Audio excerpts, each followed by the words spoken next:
Monsieur De Serve, bonjour. Donc, vous avez soutenu à fond, je dirais, ce festival Optimiste Attitude d'Aventure Humaine.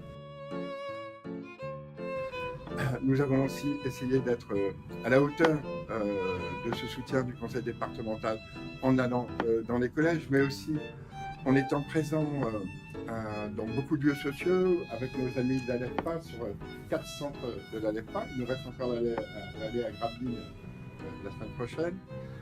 Les Papillons Blancs, le Secours Populaire Français et d'autres associations. Est-ce que tout ça correspond bien à votre politique? Est-ce que ce choix des films colle à ce que vous attendiez? Voilà, dites-nous tout sur ce que vous ressentez de cette initiative. Écoutez, je commencerai par une boutade en disant que un festival du film sur l'optimisme, c'est une qualité dont le département a bien besoin en l'état actuel des choses. Et c'était une première raison de regarder avec une grande bienveillance effectivement cette initiative. Mais soyons plus sérieux. Bien sûr, ce festival correspond tout à fait à ce que nous voulons faire effectivement au département, aux compétences qui sont celles du département. Le département, sa compétence essentielle, c'est une compétence sociale, c'est une compétence à l'égard des collégiens, c'est une compétence à l'égard des personnes en situation d'exclusion, c'est une compétence à l'égard des migrants, à l'égard des mineurs étrangers isolés. Et on retrouve un peu des choses très sérieuses dans les films que vous avez sélectionnés, qui sont traités avec humour et qui sont traités d'une manière qui nous permet de mieux appréhender les choses et d'imaginer que dans les grandes difficultés qui sont les nôtres, par exemple en matière financière, par exemple en matière de place du département dans l'organisation administrative, nous avons l'opportunité, grâce à un certain nombre des films que vous avez sélectionnés, de montrer que les pires difficultés peuvent se transformer en une magnifique aventure humaine.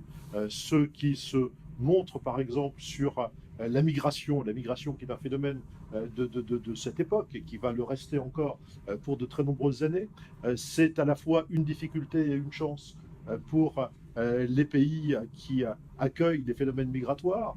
Les mineurs non accompagnés, bien sûr, c'est un souci pour le département du Nord en matière financière et en matière de lieux pour les accueillir, mais c'est aussi une chance assez exceptionnelle de voir effectivement des cultures nouvelles venir irriguer la nôtre. Et tout cela est montré avec humour et les réactions qui sont celles du public, qui sont celles notamment du jeune public, sont des réactions qui nous réconcilient très largement avec la nature humaine. Vous savez, je voudrais dire, petite, j'allais dire anecdote, c'est peut-être le terme n'est peut-être pas bien choisi, que moi j'ai vécu sur l'accueil de mineurs étrangers isolés.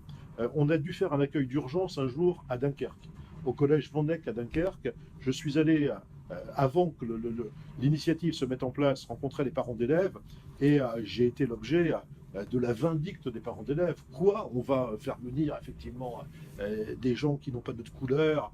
Est-ce qu'on pourra les toucher sans être malade? Est-ce que ma fille, elle pourra encore sortir? Et autre chose du même genre. Et les jeunes se sont installés. Pendant 3 mois, ils sont restés effectivement dans ce collège. Tout s'est très très bien passé. Et ceux qui étaient vent debout pour les empêcher de venir 3 mois plus tôt, étaient en larmes dans une petite fête qu'ils avaient fait lors de leur départ.